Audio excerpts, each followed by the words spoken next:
नमस्कार, मेरा नाम है अमिताभ और दृष्टि आईएएस की इन-डेप्थ श्रृंखला में आपका स्वागत है। हाल ही में जैसा कि आप पटल पर देख सकते हैं, हाईकोर्ट ने एक आदेश दिया।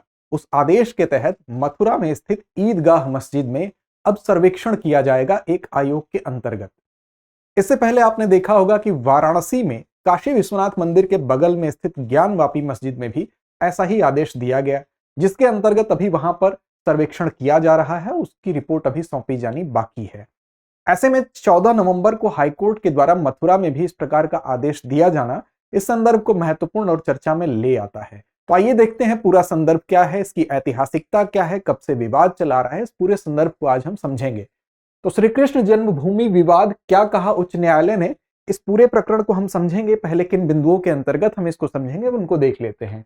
सबसे पहले हम खबर को देखेंगे, फिर चर्चा में क्यों है उसको देखेंगे, फिर पूरी इसकी ऐतिहासिक पृष्ठभूमि क्या है इस विवाद की, कहां से उसकी शुरुआत हुई उसको समझेंगे, और फिर इसमें दूसरे पक्ष का तर्क क्या है उसको भी समझेंगे। वाद होगा तो उसका प्रतिवाद होगा, उनके अपने तर्क हैं। साथ में मथुरा का महत्व हिंदू धर्म के लिहाज से क्यों है इसको देखेंगे, और अंत में एक परिपाटी हमारी होती है अभ्यास प्रश्न की, उसकी तरफ चलेंगे। तो आइए शुरू करते हैं ये संदर्भ। सबसे पहले आप देखें कि खबर क्या है, तो खबर इंडियन एक्सप्रेस से है। Allahabad high court allowed survey of Mathura Idgah, what is this play in the Shri Krishna Janmabhoomi case. तो श्री कृष्ण जन्मभूमि केस में इसका क्या महत्व है, क्या है ये संदर्भ, इसको समझते हैं। सबसे पहले देखते हैं चर्चा में क्यों है। तो 14 नवंबर की वो तिथि है जब श्री कृष्ण जन्म स्थान से जोड़ के देखा जाता है मथुरा के इस विशेष एरिया को, जिसको कटरा केशव देव एरिया कहा जाता है।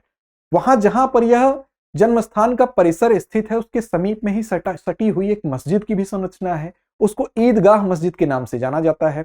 अब ऐसे में जैसे ज्ञान व्यापी मस्जिद थी काशी विश्वनाथ मंदिर के समीप में, तो वहां पर कुछ लोगों ने दावा किया कि इसमें कुछ मंदिरों के साक्ष्य हैं। तो इस दावे की पुष्टि तभी हो सकती है जब वहां पर सर्वेक्षण किया जाए, उससे संबंधित साक्ष्य जुटाए जाए। तो उसके लिए कोर्ट ने आदेश दिया। कुछ ऐसा ही यहां पर भी याचिका दाखिल करने के बाद लोगों ने आपत्ति जताई कि यह भी जब जो मंदिर है यह विवादित तरीके से बनाया गया है, इसकी पृष्ठभूमि की जांच की जानी चाहिए। तो इस आधार पर हाईकोर्ट ने मथुरा के संदर्भ में भी, अर्थात ईदगाह मस्जिद के संदर्भ में भी इस प्रकार का आदेश जारी कर दिया। अब इसके बाद आयोग की नियुक्ति की बात यहां भी की गई है।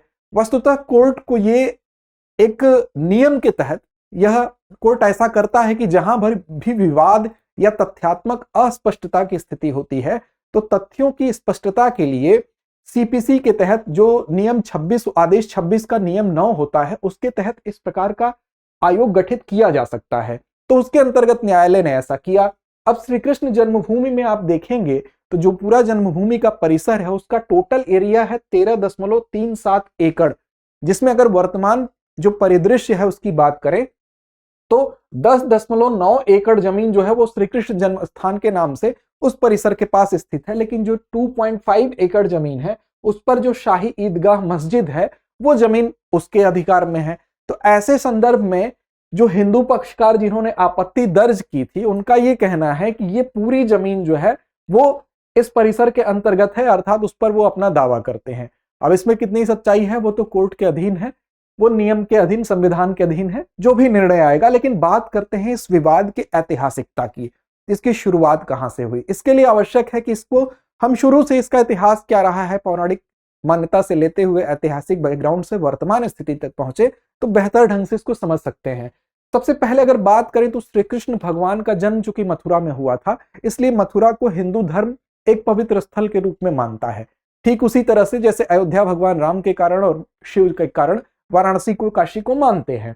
तो कृष्ण के जो पौत्र थे उनका नाम था वज्रनाभ, वो उन्होंने यहां पर एक मंदिर बनवाया इस जन्मभूमि पर, सबसे पहले अगर बात की जाए।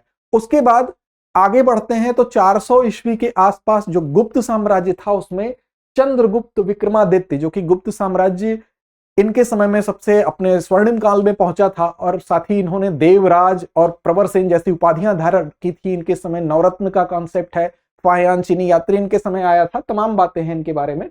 तो चंद्रगुप्त विक्रमादित्य को अगर देखें तो इन्होंने फिर इस मंदिर का पुनरुद्धार कराया। पुनरुद्धार का मतलब और उसको विस्तार दिया, उसका और बड़ा स्वरूप यहां पर कराया। फिर 1017 ईस्वी तक आते आते जब वाह्य आक्रमण हुए तो महमूद गजनवी का हमला हुआ और इसको फिर नष्ट कर दिया जाता है। और आगे अगर बढ़े तो 1150 ईस्वी के आसपास मथुरा के जो राजा थे द्रुपद देव जनुजा, फिर से उन्होंने इसका पुनर्निर्माण कराया, नष्ट हुए मंदिर को फिर से बनवाया। फिर आगे क्या हुआ, तो 16वीं सदी जब आएगी तो यहां पर सिकंदर लोदी आएंगे और सिकंदर लोदी इसको फिर नष्ट करेंगे। और आगे बढ़ेंगे तो इसके 125 साल बाद आप देखेंगे राजा वीर सिंह बुंदेला, इन्होंने फिर से इस मंदिर को बनवाने का काम किया। तो ये प्रक्रिया बनने की, इसके नष्ट होने की कई बार चली। अंत में आप देखेंगे मुगल बादशाह औरंगजेब आए। तो औरंगजेब के समय में ये जाना जाता है थोड़े से कट्टरपंथी विचारधारा के थे।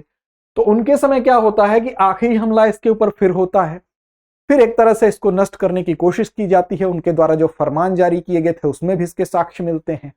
अब ब्रिटिश लाइब्रेरी की अगर बात करें तो औरंगजेब ने जो आदेश दिया था वो उसके कोर्ट ऑर्डर में इस बात का वर्णन है कि कैसे 1670 में उसने कहा आधिकारिक कोर्ट बुलेटिन के हिसाब से कि इस मंदिर को नष्ट कर दिया जाना चाहिए। केशव मंदिर फिर से तोड़कर वहां पर मस्जिद बनाई जाए, इस तरह का इस फरमान में वर्णन था। साथ ही आप देखेंगे कि 1670 में यहां पर ईदगाह मस्जिद, अर्थात जो मस्जिद बनाई गई, ईदगाह नाम तो उसका बाद में पड़ा क्योंकि ईद के मौके पर वहां पर नमाज पढ़ी गई, तो बाद में उसका नाम ईदगाह पड़ा। पहले फिलहाल इस मस्जिद को यहां पर अस्तित्व में यह मस्जिद आ जाती है। अब आप देखेंगे कि 1804 के आसपास जब ब्रिटिश का काल आता है, उस समय आप देखेंगे ब्रिटिश ईस्ट इंडिया कंपनी के ये अधिकार में आ जाती है। और यहां पर जब ब्रिटिश ईस्ट इंडिया कंपनी के अधिकार में यह क्षेत्र आता है तो यहां पर बनारस के राजा थे जिनका नाम था पटनी मल, और ये पटनी मल इस जमीन को खरीद लेते हैं। तो 1815 में वाराणसी के जो राजा थे, बनारस के जो राजा थे, पटनी मल के अधिकार में ये आ जाएगा। अब यहां से क्या होगा कि राजा पटनी मल जब तक जीवित हैं तब तक तो ठीक है, लेकिन उनकी मृत्यु के बाद फिर समस्या उत्पन्न होती है और फिर ये विवाद के घेरे में आता है इस पर हक किसका हो। ऐसे में जो मुस्लिम पक्ष है ये आरोप लगा देता है, ये कहता है कि जब ब्रिटिशर्स से इन्होंने नीलामी में जमीन जो प्राप्त की थी वो अवैध तरीके से प्राप्त की थी। अब ऐसे में फिर से विवाद की स्थिति उत्पन्न होती है, फिर से मामला आगे बढ़ता है। 1935 में इलाहाबाद हाईकोर्ट में राजा कृष्णदास, जो कौन थे, जो राजा कृष्णदास, ये राजा पटनीमल जो थे इन्हीं के उत्तराधिकारी थे। तो राजा कृष्णदास जो है, जो इलाहाबाद न्यायालय की शरण में थे, हाईकोर्ट की शरण में थे, तो वहां से इनके फेवर में फैसला दिया जाता है, इनके पक्ष में फिर से फैसला आ जाता है। अब यहां से क्या होता है कि 1944 में फिर से कुछ महत्वपूर्ण नाम है, जैसे पंडित मदन मोहन मालवीय और 3 अन्य इनके सहयोगी थे। इन लोगों ने 13,000 रुपए में फिर से इस जमीन को खरीद लिया। और इनका सहयोग किसने किया? सहयोग किया जुगल किशोर बिरला ने, जो कि एक उद्योगपति थे, जो कि एक कारोबारी थे। इनकी मदद से मदन मोहन मालवीय पंडित जी ने और 3 अन्य लोगों ने 13,000 रुपए में इस जमीन को फिर खरीद लिया। अब देखिए 1946 तक बात करें तो श्री कृष्ण जन्मभूमि ट्रस्ट यहां पर बनाया गया 46 के आसपास, इसकी देखभाल करने के लिए। क्यों? क्योंकि 46 में पंडित मदन मोहन मालवीय की मृत्यु हो जाती है और उनकी मृत्यु के बाद जब इनके अधिकार में, बिरला जी के अधिकार में फिर से आता है, तो उन्होंने इसकी देखरेख के लिए एक ट्रस्ट बना दिया कि इसकी देखरेख होती रहे, ये परिसर जो है, ये मंदिर जो है वो ठीक ठाक अवस्था में चलता रहे। अब जुगल किशोर बिरला के साथ जयदयाल डालमिया भी थे, इनके सहयोगी थे। आगे बात करें तो 1953 में ये मंदिर निर्माण यहां फिर से किया जाए, इसको और भव्यता प्रदान की जाए, तो इसके लिए इन उद्योगपतियों ने, इन पूंजीपति लोगों ने विचार किया और इस दिशा में प्रयास शुरू किया।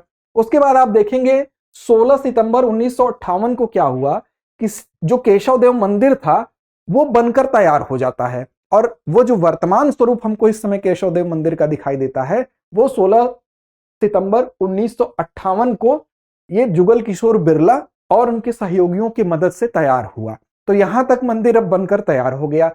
यहां क्या हुआ, इसी समय एक दूसरा ट्रस्ट जन्म लेता है, एक दूसरे ट्रस्ट का निर्माण किया जाता है, उसका नाम था श्री कृष्ण जन्म स्थान सेवा संस्थान।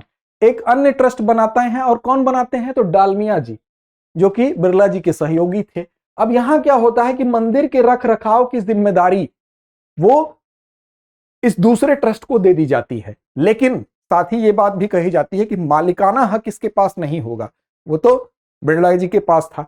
तो अब बिरला परिवार इसका आजीवन ट्रस्टी रहेगा, ये शर्त पहले से उसमें निहित थी, लेकिन उसको कभी भी उसमें से निकाला नहीं जा सकता है। लेकिन बाद में कुछ ऐसी घटना हुई, 1958 में जो नया ट्रस्ट बना उसने इस शर्त का उल्लंघन किया, और इस शर्त का उल्लंघन करने के बाद क्या हुआ आप देखेंगे तो मंदिर की जिम्मेदारी जो थी जरूर श्री कृष्ण जन्म स्थान सेवा संस्थान ट्रस्ट के पास बनी रही, लेकिन आगे कुछ ऐसी घटनाएं हुई जिसने एक बार फिर विवाद को जन्म दिया। क्या हुआ तो 1967 में जब जुगल किशोर बिरला की मृत्यु हो गई तो उनकी मृत्यु के ठीक बाद 1968 में जो मुस्लिम पक्ष के साथ इन्होंने एक समझौता कर लिया। किसने?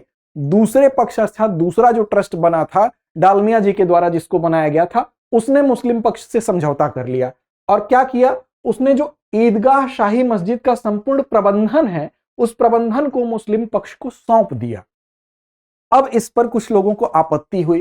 कैसे आपत्ति हुई? तो आपत्ति लोगों ने की और इस पर याचिका दाखिल की, यह कहते हुए कि इन्होंने जिस हिस्से का प्रबंधन सौंपा है मुस्लिम पक्षकार लोगों को, वास्तव में इनके पास ये अधिकार ही नहीं है, क्योंकि मालिकाना हक तो इस ट्रस्ट के पास था ही नहीं। तो ऐसी कंडीशन में इन लोगों ने याचिका दाखिल की और इस पूरे समझौते को ही अवैध करार दिया, जो समझौता मुस्लिम पक्षकारों के साथ इन्होंने किया था। ये दूसरे लोगों का कहना था। अब इसमें दलील यह भी दी गई कि ट्रस्ट को अधिकार नहीं था तो वो समझौता कैसे कर लिया। अंत में 1968 के समझौते को रद्द करने के लिए यहां पर जो मथुरा का स्थानीय अदालत था, जिला अदालत था, 1973 में वहां पर यह वाद दाखिल होता है और बाद में अंत में हाईकोर्ट ने फिर संज्ञान लेते हुए इसको अपने पास इस पूरे मामले की सुनवाई को बुलाया और हाईकोर्ट, इलाहाबाद हाईकोर्ट में इसकी सुनवाई चल रही थी, जिसमें हाल ही में आप देखें 14 नवंबर को एक सीपीसी के तहत एक आयोग का गठन करके यहां सर्वेक्षण की बात कही गई है। तो ये पूरा इसका इतिहास और मामला है। इसको अगर आप समझेंगे तो इस पूरे पक्ष को समझ पाएंगे। लेकिन वाद के साथ प्रतिवाद भी होता है। दूसरी तरफ जो मुस्लिम पक्षकार लोग हैं उनके भी अपने तर्क हैं। उनका यह कहना है कि जो आरोप लगाए जा रहे हैं वो तथ्यात्मक होने चाहिए। अब उनके तर्क को भी देख लेते हैं क्या कहते हैं। तो मुस्लिम पक्ष क्या कहता है, उसमें बेसिकली दो मुख्य रूप से लोग हैं, वो यूपी सुन्नी सेंट्रल वक्फ बोर्ड और शाही ईदगाह मस्जिद समिति। इनका यह कहना है कि जो शाही ईदगाह मस्जिद है, बेसिकली जो कटरा केशव देव का एरिया है, 13.37 एकड़ की जो जमीन है, उस एरिया में ये आता ही नहीं है। तो जो ये कहना है कि 2 कुछ एकड़ जमीन इनके पास उसके अंदर से ली गई है, इस तथ्य को ये झुठलाते हैं। दूसरी बात, भगवान कृष्ण का जन्म स्थान, कुछ लोग ये कहते हैं कि इस मस्जिद के नीचे जो स्थान है वही भगवान कृष्ण का जन्म स्थान है, दूसरे पक्ष का कहना है। तो इस तर्क को भी ये झुठलाते हैं, कहते हैं कि ऐसा कुछ नहीं, इस मस्जिद के नीचे भगवान कृष्ण का जन्म स्थान नहीं है। कहते हैं कि जो वादी लोगों का दावा है वो वस्तुतः एक अनुमान पर आधारित है और इसमें किसी भी प्रकार की दस्तावेजी साक्ष्य की पुष्टि नहीं होती है। इसलिए जो मुस्लिम पक्ष हैं वो इस तर्कों के माध्यम से इसको खारिज करते हैं। तो ये इनका तर्क है। अब मथुरा का महत्व क्या है हिंदू धर्म के लिहाज से, तो ये आप सभी जानते हैं, लेकिन इस संदर्भ को देखते हुए एक बार बताना आवश्यक है, क्योंकि मथुरा में आप जानते हैं कि देवकी जी और वासुदेव जी की संतान थे। श्री कृष्ण भगवान 8वीं संतान थे और इनके एक मामा जी थे जिनका नाम कंस था। एक भविष्यवाणी थी कि वो इनके 8वें पुत्र जो होंगे वही आपका वध कर देंगे। तो ऐसी दशा में श्री कृष्ण जी से भयभीत थे इनके मामा जी। तो भाद्रपद महीने के 8वें दिन मध्य रात्रि में श्री कृष्ण भगवान का जन्म होता है और ऐसी दशा में इनके जो कंस मामा थे वो इन्होंने पहले से ही इनके माता पिता को काल कोठरी में कैद कर रखा था। तो यहां से वो सारी कथा आपको पता होगी कि टोकरी में नवजात शिशु को रखकर वहां से ये गोकुल भेजते हैं और वहां पर नंद और यशोदा मैया ने इनका पालन पोषण किया था।